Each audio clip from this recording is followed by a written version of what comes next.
In this video, we're going to talk about the Jones Storm Chaser. It's that volume shifted, surf inspired board that you can surf the white wave with. Now, it is designed by surfboard shaper Chris Christensen, and you can see that influence in a short, wide format that it has.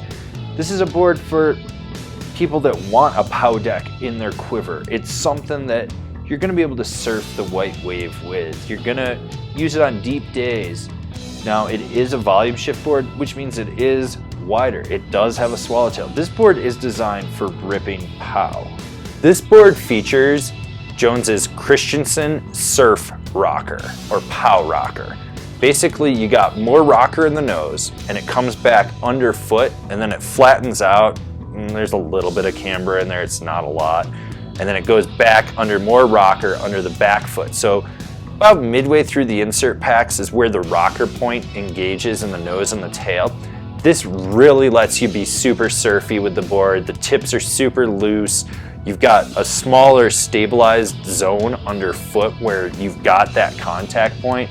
But by and large, this is for snow surfing, and it really engages the board better. The Storm Chaser is definitely one of the stiffer volume shifted boards that I've ridden. I mean, it's wide and it's stiff. That's just like how it is, but what you have is a lot of rocker in the nose.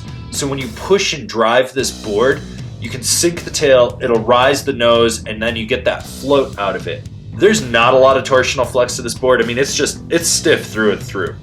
Now, with that wider platform, you've got a board that's super stable, that can really charge, and it can absorb chatter. The only spot that's got a lot of flex is that nose rocker, and that's going to push back when you drive into chunder, but you're going to have that stable platform underfoot to just keep going and drive this board.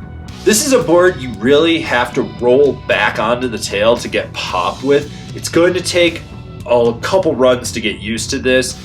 And once you do, you're going to notice that it does have ample pop for like porpoising around through fresh snow, maybe ollieing over a small rock here or there, but it's not going to be one of those pow boards that's super snappy, really lets you load up and pop with. It's got just enough for surfing, basically. It's like a surf pop. You're just coming along, there's something in your way, you're going to pop over it. You're not going to be like, fuck yeah, I'm going to go ollie over this giant tree. No, you'll die. That's just how it is with this board. I think it's safe to assume you realize the only way to butter on this board is to go fast, pop a 180, lock it into that nose rocker, and pop right out. That's the only way to butter on this board. It's not going to have a lot of rebound fighting you out of it, but you are going to have a wider platform to butter on. That pointy tip may catch if you get a little sideways. It may not. It didn't happen to me. But by and large, this really is more for surfing than buttering. So, I mean, if you're looking for a Jones board to butter and that's power oriented, you probably want to go with like a Mind Expander or a hovercraft instead. With this board being so wide, you're going to notice that it staggers your turning ability. This is a board that you're not going to set it on edge and forget it. When you're on a groomer, you're going to be skidding turns. You can get it on edge and it will hold, but it's not a board for going out and carving bank slalom turns and shit like that. This is pretty much a 100% pow board. It has enough edge hold when you're on a groomer, getting back to the chairlift so you don't die or wash out or get that saucer sled effect, but it's not going to be a board you want to carve when you're on a groomer. So who do I recommend the Storm Chaser to? Well, it's for someone that's chasing storms. This is for the guy that's going out and riding pow and only deep pow. That's it.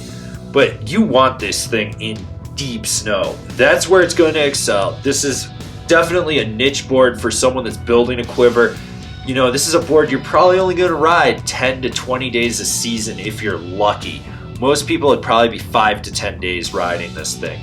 So if you're looking to build a quiver, solid choice. If you're trying to find a powder board that's versatile, not a solid choice. The Storm Chaser is part of that short and wide, the better the glide powder board out there.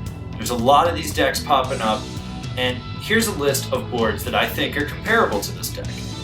The K2 Cool Beam, the Rome Powder Division Swallowtail, the Marhar Woodsman, the Weston Backwoods, the Libtech MC Steptail, the High Tide hippie slasher. Alright, so now you've decided what snowboard you're going to get, and you're going to decide where you're going to buy it. If you're shopping local, awesome. Slap your local shop guys a high five and tell them they're killing it.